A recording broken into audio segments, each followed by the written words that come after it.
there's a certain amount of just sort of playfulness, you know, something that just fulfills the requirements of its function is going to be a little bit boring. But I think largely the form of the building has to follow the function. It doesn't have to be totally ruled by the function, but it needs to work.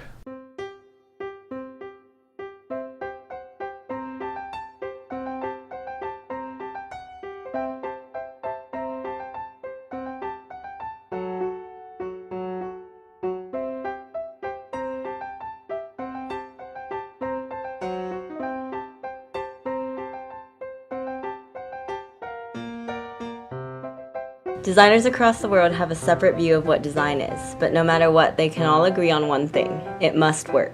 Design has been a part of everyday life for hundreds of years, and yet it goes unnoticed. As it turns out, this is a part of design itself. As Dieter Rams elegantly stated, good design is as little design as possible. But how do you teach such an idea? How does one convey to a student how design should be handled? With hundreds of ideas of what design should accomplish, how can a teacher provide students with an answer to such a vast question? When I was faced with teaching non-designers, I was honestly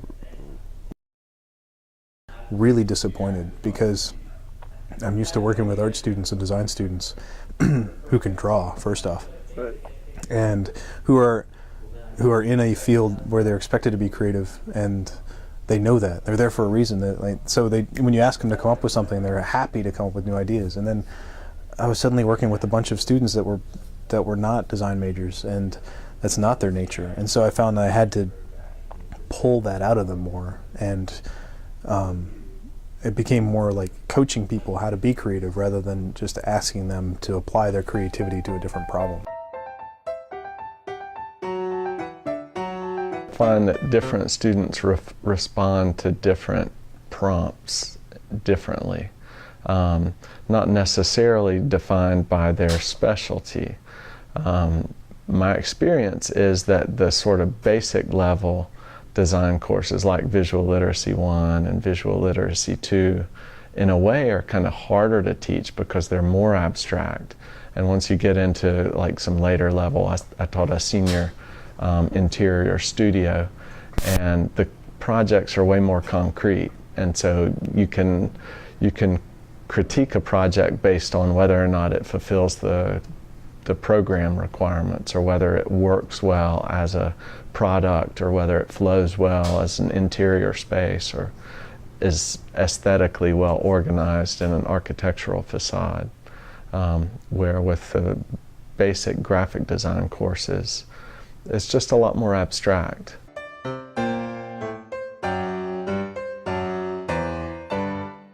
In high school we're taught each problem has one right answer and that's it, and that's what we should kind of stop at.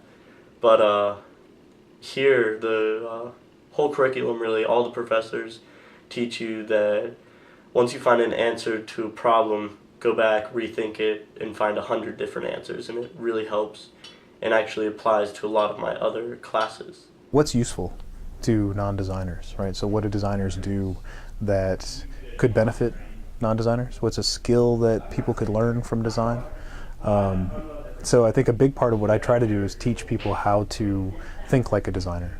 And you know, we do spend a lot of time talking about history and establishing the field and understanding all of that, but I thought, well, if you if you leave this class and 5 years from now you're doing whatever you're doing, right? If you're working in a restaurant or designing something, or you know, if you're an accountant, what could stick with you for any period of time? And so I spend a lot of time in the class and have done some publishing on this as well, which is just how do designers think? What is their working process?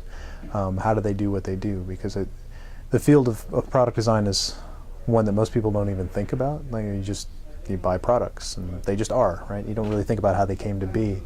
And it's its own specialization, and not too many people really do it. But I think the notion of creatively solving problems, of being able to use that cyclical process of design, the design process that people often use, where it's not just an idea that you have, but something that you develop over time, refining it almost like drafts of a paper.